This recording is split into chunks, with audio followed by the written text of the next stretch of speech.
Добро вечер и добре дојдовте назад во отвореното студио. 21 часот, термин за програма во живо, би рекле, кога во нашето студио имаме гости на актуелна и атрактивна тема. Ова што вечерва ќе го разговараме, би рекле дека како приказна го започнавме уште минатата недела, кога колешката која во овој случај вечерва ќе биде мој партнер во разговорот, Кристина Атовска, замина во Демиркапија, каде што за прв пат после долго време институциите, би рекле, ги отворија вратите на Заводот за лица со попреченост, познат како Заводот Демиркапија, каде што нашата камера имаше прилика да влезе и да сними во какви услови се живее, работи и функционира во оваа установа. Еве затоа ќе ми дозволите да ја кажам прво добро вечер на колешката Атовска. Добро вечер. А веднаш до неа представникот Хелсиншкиот комитет Јована Јовановска-Кануркова. Добро вечер и за вас. И Оливера Доневска, родител на дете со попреченост. Добро вечер. Добро вечер и за вас. Кристина, првите 20 на минути одлучивме да ги посветиме токму на тоа што го работевме минатата недела, поточно го работеше ти со нашата екипа. Бевте во Демиркапија, успеавте да... Да, морам да кажам, изненадувачки брзо успеа да ни договорат од Министерството за труд и социјална политика. Тука би ја поздравила и на самиот почеток Ирена Смилјанска, која ни помогна да влеземе во тој завод, бидејќи овој завод, мора да кажеме, важи за една од најзатворените институции во земјава и најголемиот број на поплаки стигнуваат и на таа сметка, токму поради тоа што мал број лица имаат прилика да ги видат реалните услови внатре. Така што јас ќе предложам прво да го погледнеме, па потоа да го искоментираме. Представникот на Хелсиншки ќе може повеќе да ни каже. Институција која многу пати укажувала на условите за работа и живот таму, а Оливера како родител, чие дете исто така можело да заврши во Демиркапија, но приказната е малку поинаква, но исто толку, би рекле, атрактивна и жива, да се слушне и раскаже. Но затоа ќе зборуваме по овие први 20 на минути од отвореното студио. Го гледаме филмчето со тоа што, нели, предупредуваме дека има вознемирувачки слики и снимки. Останете со нас, веднаш по краткиот, би рекле, па и документарен филм на колешката Атовска, се враќаме назад во студиото.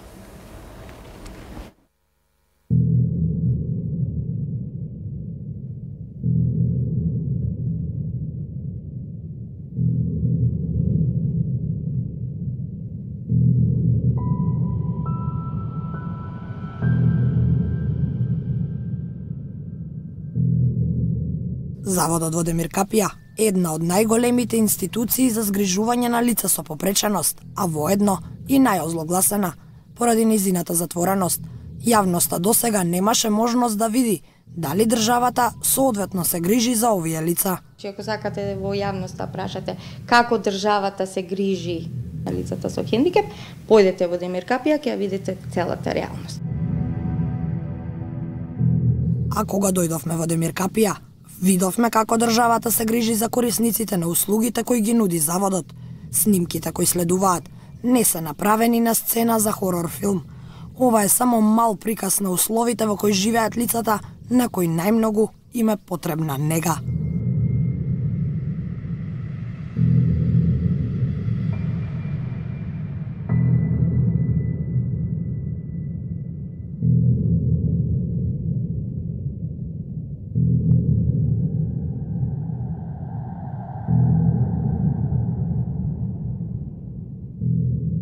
Директорката на заводот ги отвори вратите за нашата камера. Не однесе во обиколка на двете згради во кои се згрижени корисниците, ни покажа како изгледало нивното секојдневие. Уште на самиот влез се чини дека овде времето застанало. Како календарот да престанал да врти уште од 50-тите години на минатиот век, кога меѓу овие ѕидови за прв пат се создала институција за лицата со попреченост. А освен историјата, во нив е впиена и реата од децениската институционална негрижа, до степен на недостаток на основна инфраструктура. Демиркапија не ви е пристапна. во одредени оддели. Нит со количка, нит лице со оштетен вид, со оштетен слух ако имате. За таму се со интелектуални хендикеп, ама нема врска.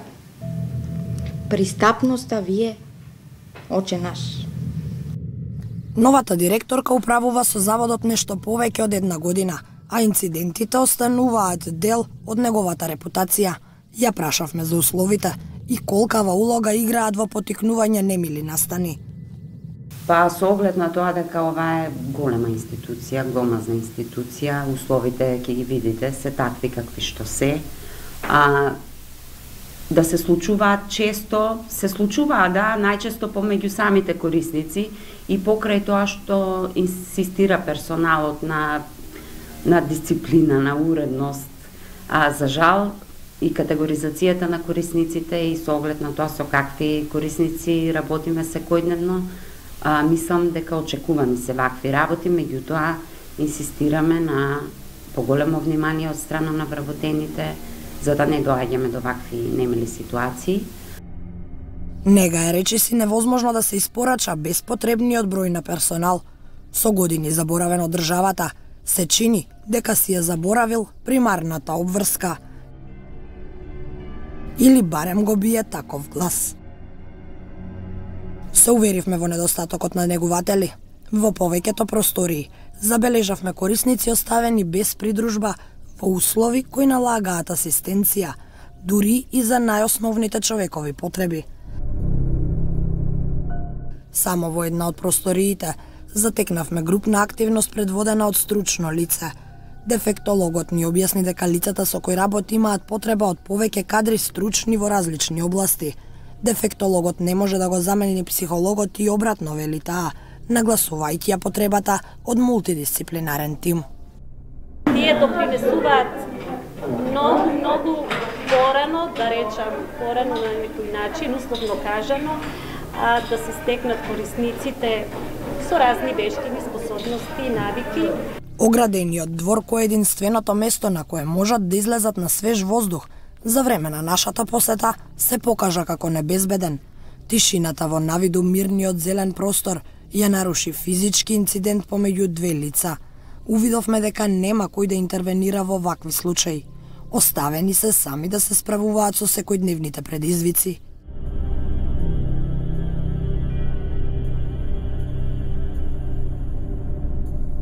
Во обид да се потикне соработка помеѓу корисниците, дел од нив се вклучени во одржувањето на заедничката хигиена. Малкумина водат грижа за алиштата кои завршуваат на еден куп, па речиси никогаш не стигнуваат до вистинскиот корисник, зашто и постојат поплаки од роднините. Ниту храната која е точно одбројана за секој корисник не завршува секогаш во вистинскиот стомак. Во предната зграда на заводот влеговме за време на ручек. Ручекот им беше послужен на сите, но некои сепак останаа гладни. Нема кој да ги спречи корисниците кога си крадат делови од оброците. Малкуте негуватели се резервирани за лицата кои не можат сами да јадат. Директорката не однесе и во останатите одели. Се симнавме низ мрачни запоставени ходници, откаде го преместила до тогашното детско оделение. Дека овде биле сместени деца, подсетуваат единствено цртежите низ студените подрумски простории. Докатот кој сега е пренаменет за нив, дневна светлина конечно продира.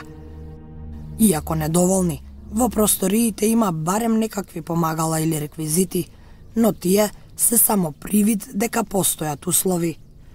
Тоа го потврдуваат и засегнатите. За нив сепак е најважна човечката грижа, која пак е одраз на суровоста на системот. Вие може да ја кажете дека не е убава зградата и внатре не ви е изфарбано, меѓутоа односот на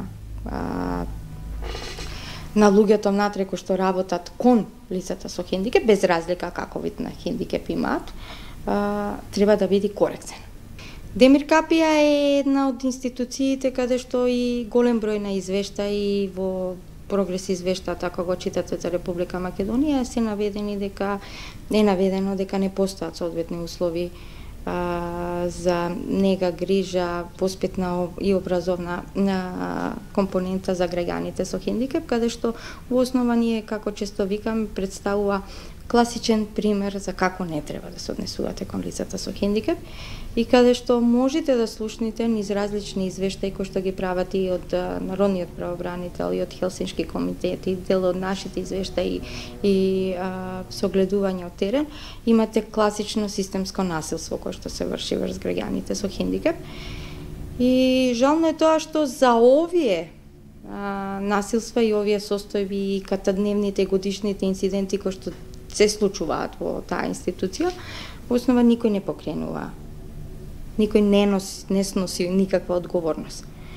Тоа е можеби поголемиот проблем, каде што мора да разберат институциите, вклучително од самата институција, па се до надлежните институции, дека потребно е да се покренат посериозни мерки, каде што без разлика во моментов какви се условите за живот, меѓутоа секој носи одговорност и за таа одговорност мора да се сноси и последици. За системскиот магичен круг е свесна и новата директорка на заводот. Потврдува дека негувателите си ги влечат старите навики. Верува дека со наметнувањето одговорност ќе ја намали негрижата. Не знам дали е за пофалба големиот број на дисциплински постапки што се спроведени. Меѓутоа, да, имаме голем број на дисциплински постапки спроведени, најчесто се од невнимание на вработените, најверојатно така биле навикнати претходно. Ама настојувам секојдневно, настојувам со секојдневни контроли по оддели, настојувам да се искорени сето тоа и да ја дадеме друг правец на оваа работа. Недостаток на кадар, нечовечки услови и нечовечко постапување. Дали колективната свест се рефлектира во институциите или безпоштедноста на системот ја генерира негрижата. Вака во постечките институции и свесноста која што постои по самите нив за тоа што е лице со хендикеп, представуваат сериозен проблем и представуваат класични примери за системско насилство и криминал од одмраза кој што постои кон нас. Примерите за нечовечко постапување остануваат во меморијата.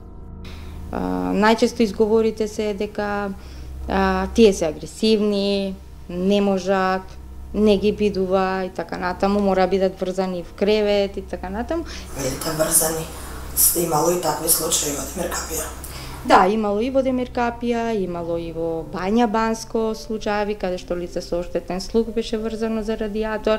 На тоа посочи и упати критика и Народниот правобранител и Хелсиншкиот комитет, меѓутоа и тој случај, и тој инцидент заврши со дисциплинска мерка и јавноста не дозна што се случи после таа дисциплинска мерка и кој понесе одговорност. Бројните извештаи за нехуманиот систем ги нотираат и смртните случаи. Во 2005 година починале 10 штитеници, а како најчеста причина за смрт се наведени кардиореспираторни проблеми. 3 од починатите 10 лица имале туберкулоза. Во 2006 починале 18 лица во заводот, а во 2007 имало 16 смртни случаи. Не добивме податоци за бројот на смртни случаи во годините потоа. Можам да коментирам за од кога сум јас директор во врска со смртните случаи, значи имаме многу мал број на смртни случаи и тие се од старосна.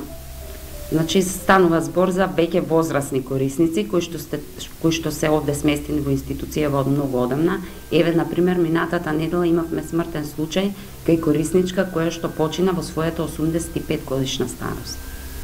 Сега во Демиркапија работи и мултидисциплинарен тим помогнат од УНИЦЕФ. Нивната задача е да ги подготват корисниците за деинституционализиран живот.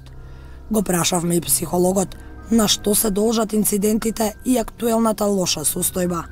Се должат на долгогодишниот начин, значи и пристап кон институционалната грижа на корисниците и секако е многу битно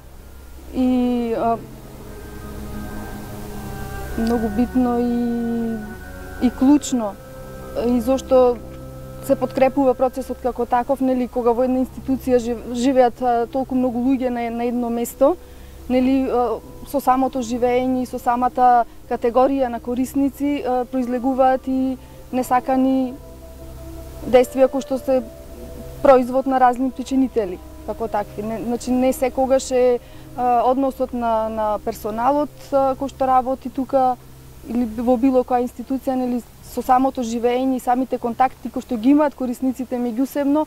Верувате дека сите такви негативни состојби ќе завршат кога ќе се заврши процесот на деинституционализација? Да, верувам дека ќе се завршат, бидејќи во институционалната грижа и живење подразбира нешто друго, подразбира, нели, грижа налик на дом и семејство. Тимот кој помага во процесот не работи со сите корисници, туку само со група која се очекува скоро да биде деинституционализирана.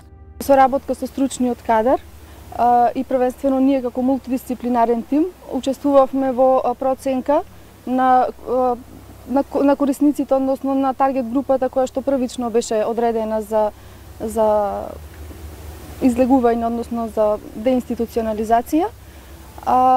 Откако ги увидовме, односно откако следеше периодот на обсервација на корисниците, изготвувавме лични индивидуални досија према можностите и способностите на корисниците, кои што во периодот ќе бидевме насочени кон остварување на тие цели.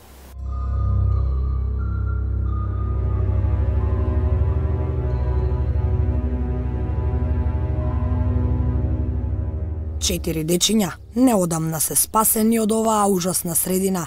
Уште 3 чекаат да добијат дом.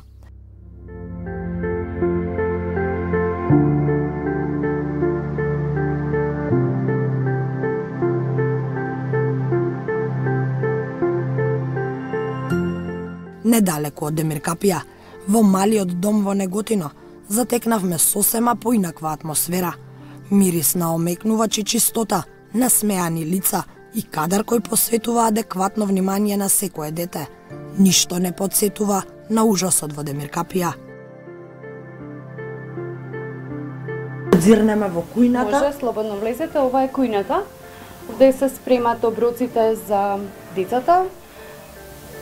Дали ги задоволувате нивните потреби во однос на храната, што најчесто им готвите? Па вака, значи храната имаме 3 главни оброка и 2 ужини во текот на денот. Им готвиме по изготвено мени за исхрана, кој што е од главна сестра и социјален работник изготвено на ниво на... Да поминеме во другите простори. Ова е купатилото, дека се одржува личната хигиена на децата во овој малгрупен дом. Многу подобро од состојбата која ја затекнавме во заводот во Демиркапија. Да, очигледно. Ова име баш како во секој наш дом.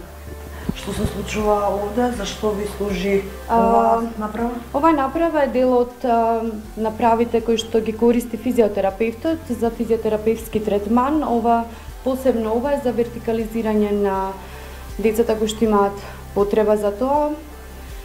И ова ни е исто кревет за масажа.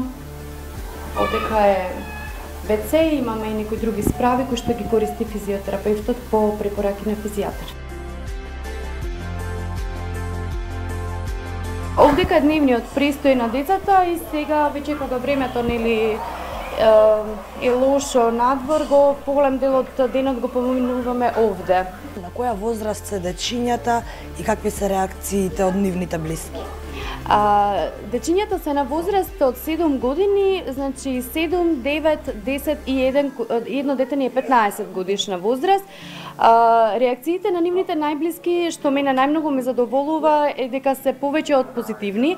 Тие се премногу задоволни од тоа каде се сместени нивните деца и јас сметам дека сега им е многу помирна душата со оглед на тоа каде беа сместени. 3 лица се доволни за сите потреби на дечињата. Планот на Министерството за труд и социјална политика е да го затвори заводот и сите негови корисници да ги префрли во слични вакви домови. Дали ова е вистинското решение. И треба да имате систем. Вие убаво кажавте, убава е зградата, убаво мириса, луѓето работа таму и така натаму. Меѓутоа, ако немате систем, што и како ќе го одржувате тој систем, таа куќа да убаво мириса, арејата ќе биде иста Демир Капија после 5 години. Деинституционализација не е, како што и самите кажавте, дислокација од точка А во точка Б. Значи, први мора да имате сервис, мора да ви биде се пристапно и достапно, мора да го воведите системот на поддржано донесување на одлуки, кај што нема да си играте државата со иземањето на деловната способност на врз граѓаните со хендикеп, и мора да работите континуирано на промена на јавната свест. И тоа мора да оди во фази. Класичниот пример, кој што, например, 2008 година со вадењето на 5 термина од Демир Капија и кој што првин беа сместени во станови, а потоа државата, пошто престана меѓународните пари, па ги смести во групни домови за стамбени единици за соподдржано донесување на одлука, станаа всушност пример за реинституционализација. Затоа што се заборави измеѓу сервисот, поддршката, работењето со тие луѓе за да бидат што е можно понезависни и така натаму. Што ќе се случува со идните кои ќе доаѓаат во Демир Капија и за 10 до 20 години, дали ова ќе биде успешна слика или повторно ќе се вратиме на Демир Капија? Дали нештото ќе биде успешно или не, зависи се од луѓето кои што ќе ги вклучите внатре. Какви луѓе, такви процеси. Со истите луѓе? Немам коментар. Националниот план на хартија е одличен, но забележителни се отстапките од Комитетот за правата на лицата со хендикеп, додава Елена. Вели дека нужна е рехабилитација на образовниот систем, но и дека свеста на досегашните вработени во социјалниот систем е огромен проблем. Во деинституционализираните средини ќе се вработуваат стручни кадри, но ќе останат и лицата кои досега биле дел од системот, а меѓу нив и оние кои постапувале нечовечно. Можат ли обуките да ја променат свеста? Подигнувањето на капацитетот на постоечкиот кадар со кој што располага државава не може да се промени само со обуки, пошто сите тие луѓе поминали низ малтене многу обуки и тие знаат што треба да прават.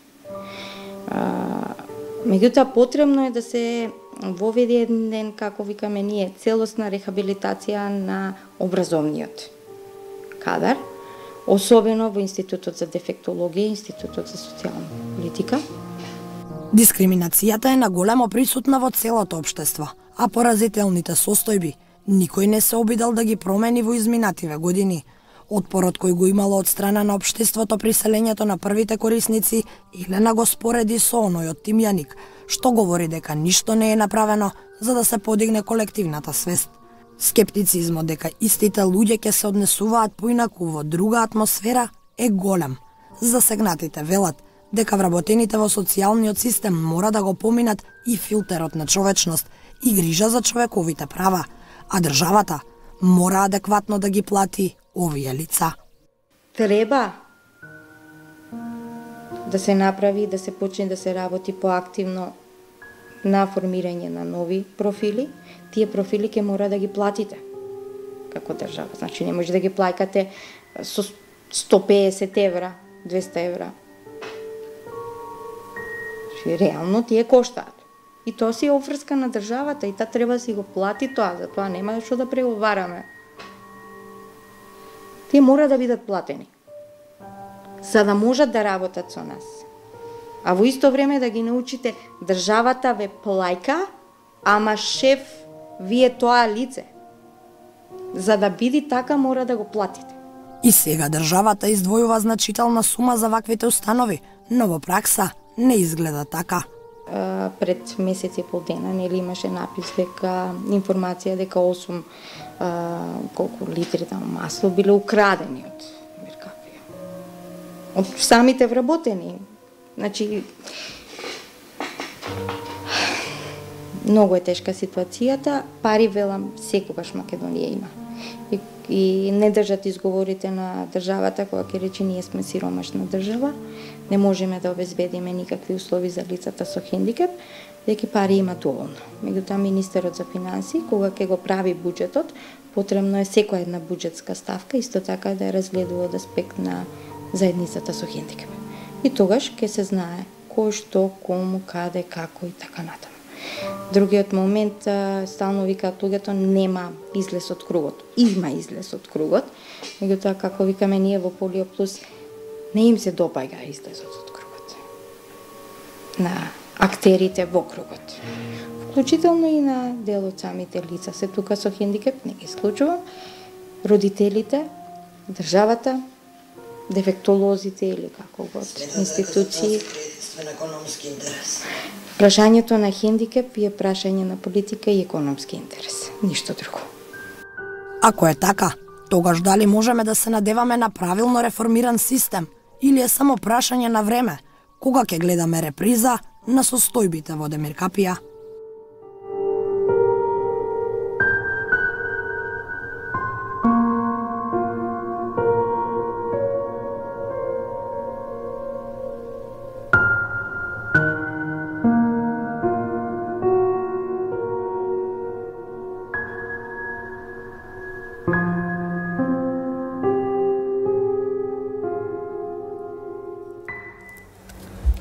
Токму така еднаква вредност и достоинство за сите човечки суштества, онака како што и заврши ова мало документарно филмче кое што беше снимено во заводот Демиркапија, токму така како што рековме, полно со вознемирувачки снимки. Нашите две гостинки, предпоставувам, имале прилика ова да го видат и досега. Не ви е прв пат. Јована службено, Оливера во потрага по веројатно соодветно место за своето дете. Кристина, Демиркапија останува завод кој што, како што самите рековте во прилогот, во филмот, оди кон тоа да биде затворена како институција еден ден и сите овие лица да бидат згрижени. Ајде накус од прво лице. Ова што го раскажа, но што виде со своји очи? Една година, како што бевме информирани, повеќе не се примаат корисници во тој завод, се оди во процесот на деинституционализација и според мене тоа така и треба да биде. Навистина, она што се случува во тој завод и условите во кои што луѓето живеат се навистина под секое човечко достоинство и под секое ниво. Самата реа, кога ќе влезете, тоа не е ниту нешто што може да се исчисти. Не верувам дека постои нешто што може да го исчисти. Местото, реата, тоа е навистина впиено како што слушнавте, тоа е буквално така. И мислам дека нема 50 години наназад. Да. Но не случајно заминавме со екипа на ова почнавме да го истражуваме заводот Демиркапија и побаравме влез всушност во заводот откако дознавме за последниот инцидент кој се случи минатата среда. Би сакала и на Вибер комуникација, ја имаме Милена Јанева. Така. Се уште немаме, меѓутоа ќе го постават колегите.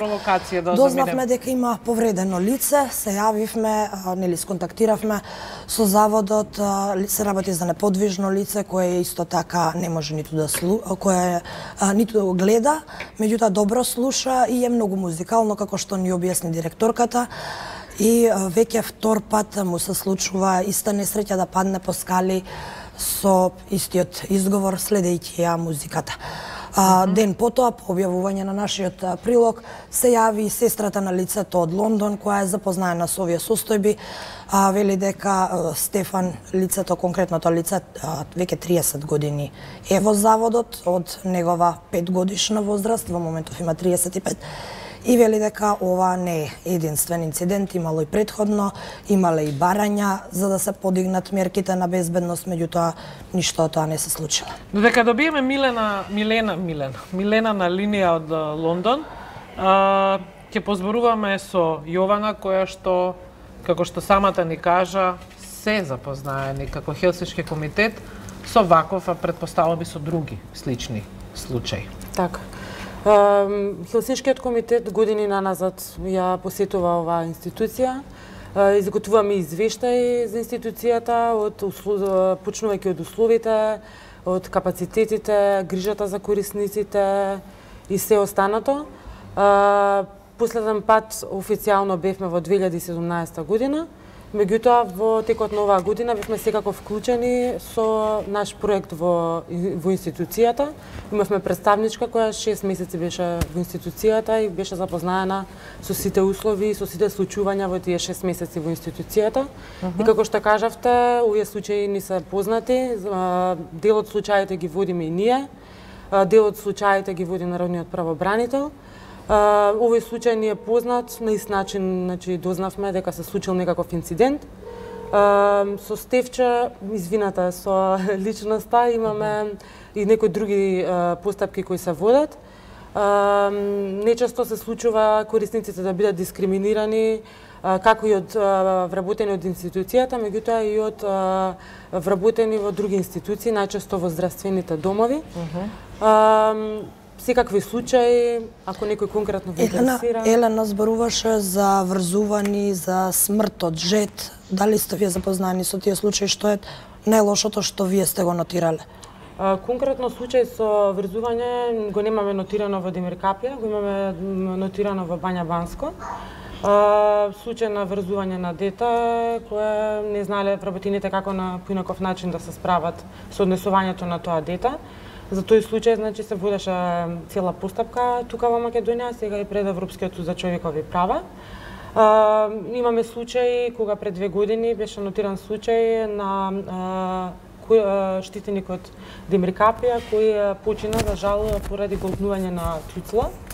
Случајот беше за жал, причината беше за жал касна реакција и откривање на причините за неговото лошење. И за жал на пат на кај Скопје штитеникот почина. Така, ние не добивме податоци официјални од 2007 година навака колкава е бројката на починати лица.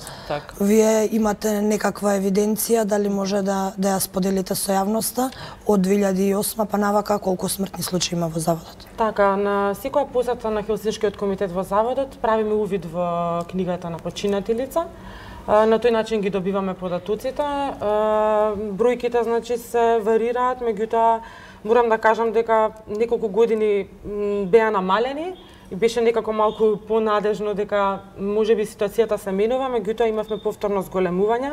Па така во 2010 има 13 регистрирани случаи, 2011 7, во следните 3 години по 9. Но колку од тие ви се нотирани како природна смрт, а колку како непозната причина? Различни се, значи, податоците. Немам конкретни податоци, меѓутоа најчесто се поради белодробни заболувања. Како што кажа и ти во прилогот, и туберкулоза во 21 век. Да. Оно што го нотираше ќе биде популарен збор вечерва, директорката на овој завод е дека откако е таа директорка се поведени многу дисциплински постапки. Тоа значи дека се постапки во однос на вработените во оваа институција и веројатно нивниот однос кон штитениците. Колку вашиот увид говори за тоа каков е тој однос и што е тоа што недостасува? Зборуваме за нехуманост, за негрижа или пак за нешто друго? За жал, за дисциплинските постапки не можам да дадам мој инпут, бидејќи не велам го кажува тоа како начин на ново работење, малку да бидат посериозни во пристапот веројатно вработените. Хелсиншкиот комитет генерално ги утврдува состојбите по тоа како нели изгледат и се однесуваат корисниците и по тоа како се грижат вработените во моментот на посетата. Меѓутоа детален приказ за тоа што се случува во институцијата не сме имале се до оваа година, кога, како што кажав, 6 месеци имаше наша представничка таму и можеше да ги гледа состојбите 8 часа во текот на денот. Значи има случаи кога од непознати причини некој корисник се повредил, паднал и така натаму, меѓутоа морам да кажам дека овие ситуации не се докрај разрешени и немаме увид колку од тие ситуации се навистина казнети и дали утврдена одговорност. Кристина кажа во материјалот дека буквално при вашата посета и присуство во дворот сте биле сведоци, ти и колегата снимател, на физичка пресметка помеѓу штетениците. Дали тоа беше ситуација во која некој се погрижи тоа да го спречи или беа оставени сами на себе? Во тие услови мислам дека не е ниту возможно некој да го спречи. Персоналот е претежно женски, а сепак насилство е насилство и персоналот е во премал број за да се осмели воопшто да интервенира при било каков инцидент. Инаку, еви самата директорка кажа, со оглед на категоријата која е таму, се однесуваат, ако можам да кажам, како мали деца, од задевање до крадење на лебот и не може, односно нема кој да се погрижи за тие работи. Конкретно она што го видовме дека едно од лицата згрижени во заводот буквално удри бокс на друго лице и побегна. И тоа е состојба во која што навистина нема кој да интервенира. Милена Јанева е сестрата на лицето кое што ние го добивме како фотографија, како нели последниот со стекната инцидент, повреда во Демиркапија. Милена е во Лондон. Нејзин брат е, рековме, Стефан. Милена, добро вечер. Добро вечер. Ние овде имаме некоја минута дебата за тоа каква е состојбата и каква е грижата на штитениците во заводот во Демиркапија. Токму приказната за вашиот брат беше повод, би рекле, и за тоа зошто сме вечерва собрани во ваков состав. Колку време е Стефан во Демиркапија? Се извинувам, не ве слушнав, да. Да се повториме. Велам, колку време е вашиот брат сместен во заводот во Демиркапија? Да, тој е сместен веќе подолго време во Демиркапија. Колку време? Околу 20 години е таму. Може ли да ни ги кажете колку инциденти се случиле во целиот овој период и што конкретно се случило? На што се однесуваат тие инциденти? Меѓу другото, не интересира и вашиот однос со... Да, они добиени 4 инциденти до сега, откако јас знам. Од 2012 он има добиено 4 инциденти, кои 2 инцидента са фатално завршени. Како? Како се завршени? Да, со шиење на ракавата, првиот и вториот. Другите инциденти му беа со помала штета. Што ви кажа од заводот? Каква е вашата комуникација со нив? Дали побаравте мерки на предпазливост? Да, ние се слушавме со Стефче многу. Они немат фиксен телефон. Каков е тој завод да нема фиксен телефон? Со комуникацијата со заводот се слушавме. Се слушавме преку вработените.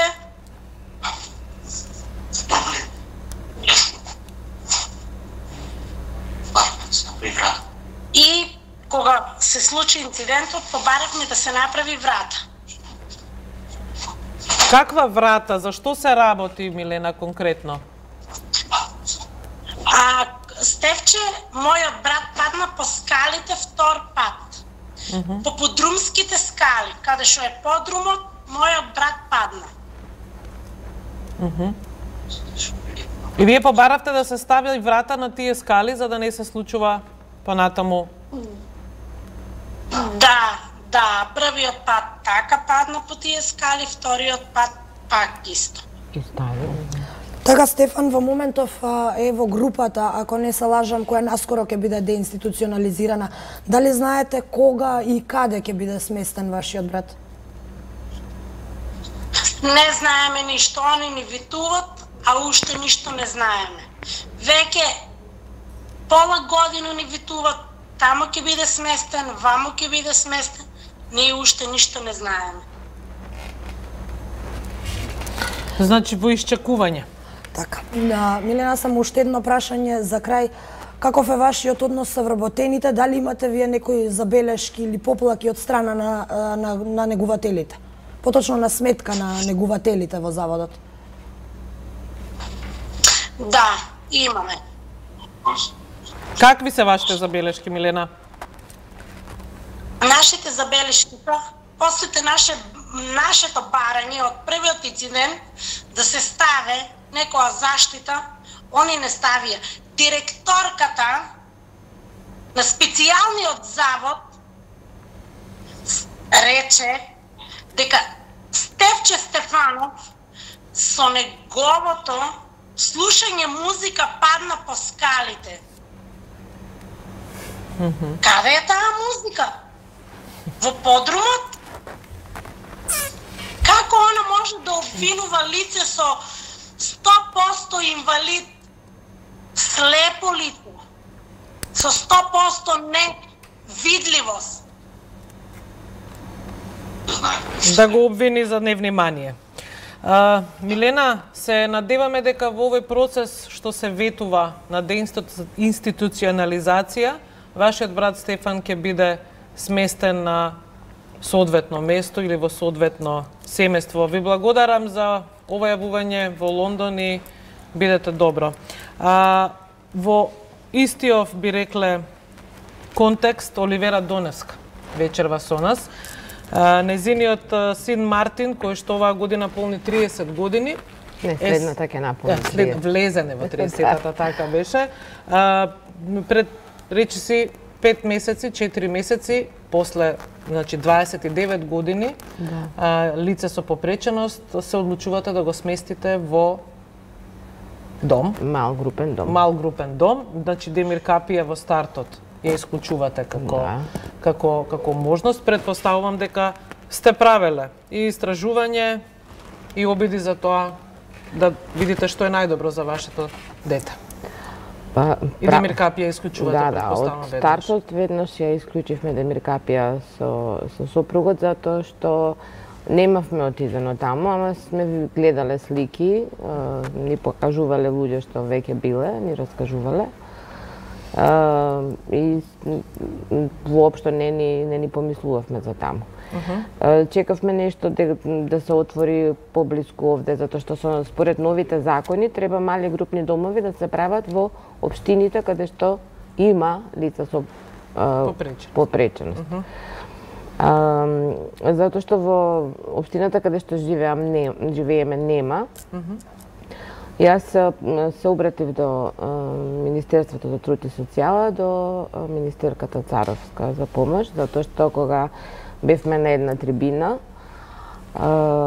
и кога ја прашав јас што доколку би, нели, кога би дошло еден ваков момент од X причини, нели, старееме, се разболуваме и веќе не можеш, затоа што Мартин има 29 години полни, но тој е како бебенце во растот, физички си расте, сушност е. Да, психичкиот развој му е како на 6-месечно бебе, игра со тропалчиња и така.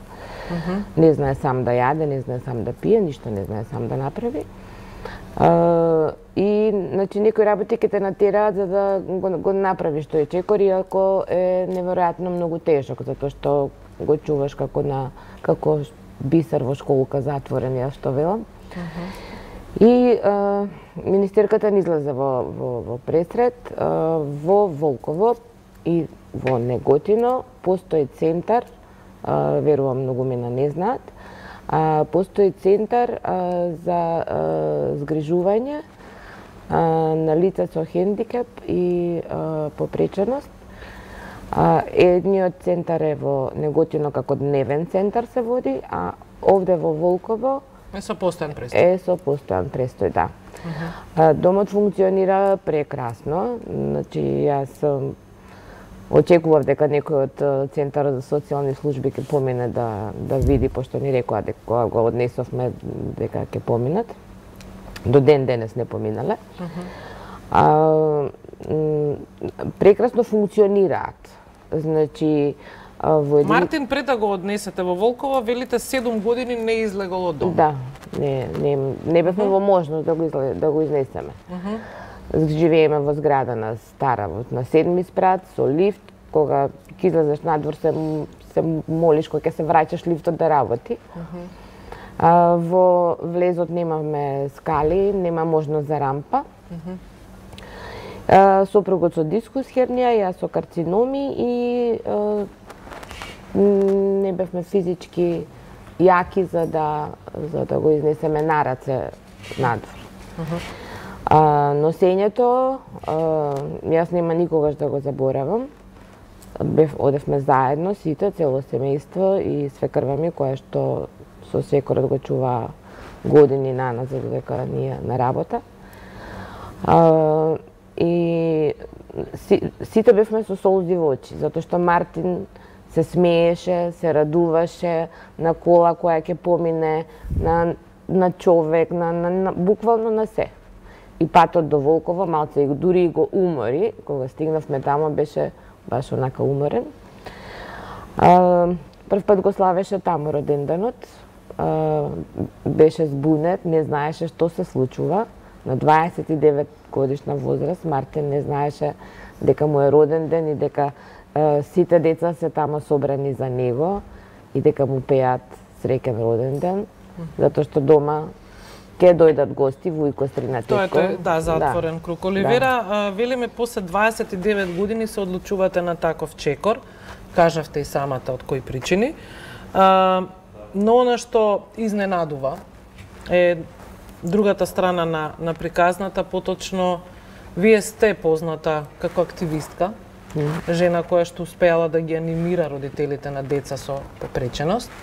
Во тој момент кога го сместувате Мартин во ваков групен дом во Волково, велите ги гасам сите можни профили на социјалните мрежи кои претходно ви биле алатка за да ги анимирате родителите за да се изборите за своите права.